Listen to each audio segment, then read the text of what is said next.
Hola, ¿cómo estás? Seguramente alguna vez has paseado por alguna ciudad o pueblo y has pasado junto a una estatua ecuestre, es decir, aquellas que representan un personaje histórico montado a caballo.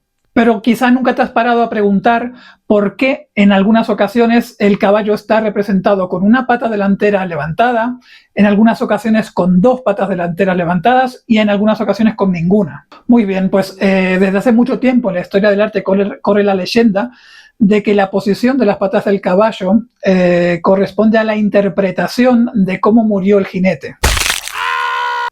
Es decir, si el caballo tiene las dos patas delanteras levantadas, el jinete murió en combate. Si el caballo tiene una sola pata levantada, esto significaría que el jinete habría muerto de heridas en el combate o posteriormente al combate. Y en cambio, si el caballo tiene las cuatro patas en el suelo, significaría que el jinete murió de causas naturales. Esta explicación aparece muchas veces con frecuencia en guías turísticas, en redes sociales, en libros de divulgación o incluso en vídeos de curiosidades.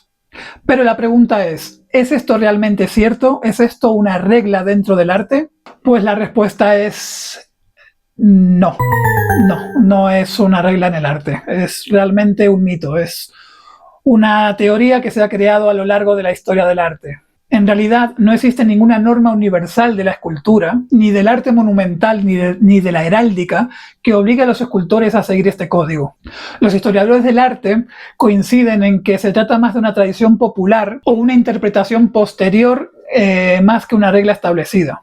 Y es que si uno se pone a mirar estatuas ecuestres en diferentes países, se va a encontrar con un montón de ejemplos que contradicen esta teoría. Entonces, ¿por qué surgió esta creencia? Pues seguramente fue porque muchas de las esculturas ecuestres sí coinciden con esta teoría. Cuando muchas personas comenzaron a encontrar coincidencias en las estatuas ecuestres y en la forma de cómo murió el personaje, comenzó a difundirse la idea de que había una norma secreta. Y con el tiempo, esa explicación se volvió atractiva porque es muy fácil de recordar y además da la sensación de revelar un significado oculto. Entonces, ¿qué es lo que realmente influye en la posición del caballo? Pues bien, en realidad los escultores suelen decidir la posición del caballo por razones artísticas. Por ejemplo, la composición visual. Un caballo encabritado, por ejemplo, transmite poder, energía, heroísmo, victoria o dominio, mientras que un caballo con las cuatro patas apoyadas transmite serenidad, autoridad, estabilidad y gobierno.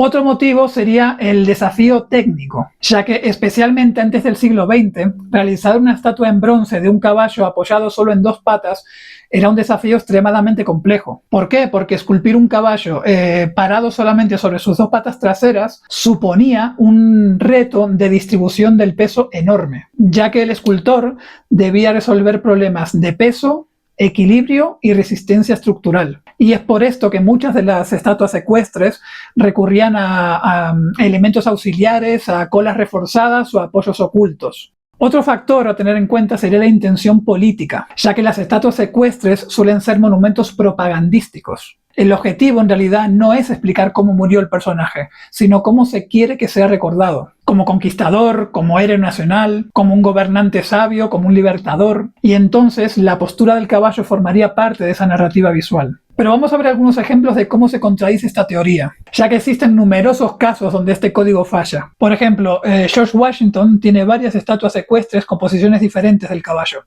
como esta del Washington Circle, en la que podemos ver al caballo con una de sus patas delanteras levantada, pero es sabido que Washington murió de laringitis aguda que derivó en una neumonía en su casa en 1799.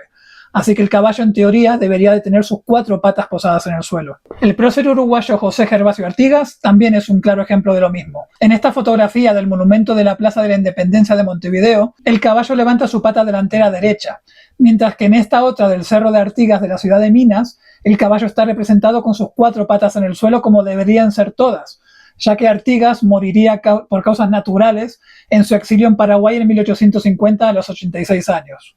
Por cierto que esta estatua fue durante muchos años la estatua ecuestre más grande del mundo, hasta que en 2008 se construiría en Mongolia esta maravillosa estatua de Gengis Khan, arrebatándole por unos cuantos metros ese honor.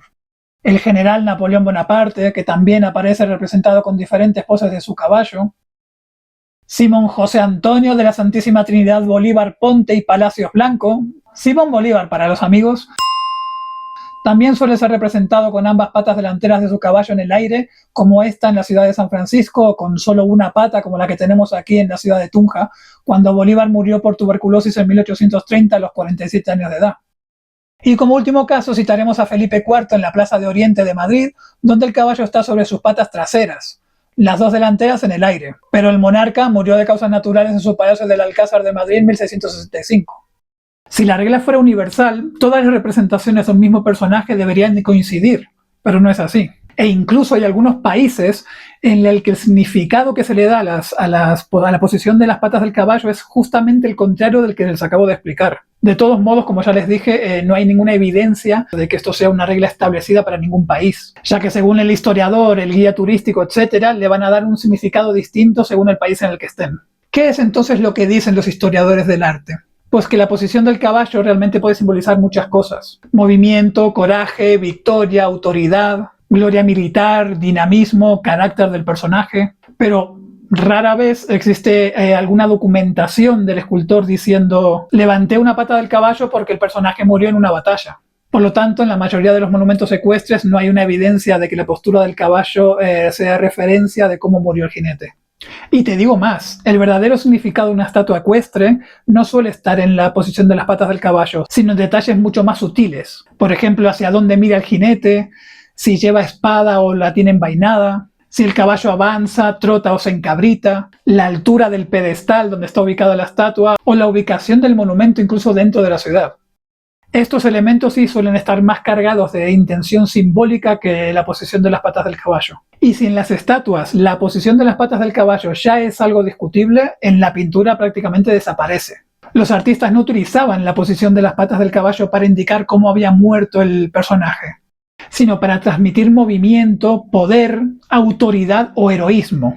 Pero eso, si quieres, te lo explico en otro video si le das al botón de like y me lo dejas en comentarios. En definitiva, la famosa teoría de las patas del caballo es uno de los mitos más extendidos del arte público. Y aunque haya algunas estatuas que sí parecen seguir este patrón, no hay una regla universal que relacione la posición de las patas con la forma en la que murió el jinete. Así que recuerda que la posición de las patas del caballo corresponden más a decisiones técnicas, artísticas o políticas. Así que la próxima vez que veas una estatua ecuestre, mírala con atención, pero no des por hecho de que la posición de las patas del caballo te están contando la historia de cómo murió el personaje que lo monta. Espero que este video te haya gustado, te haya interesado, te haya servido. Si es así, dale por favor al like, suscríbete, compártelo, déjame tus comentarios y hasta la próxima.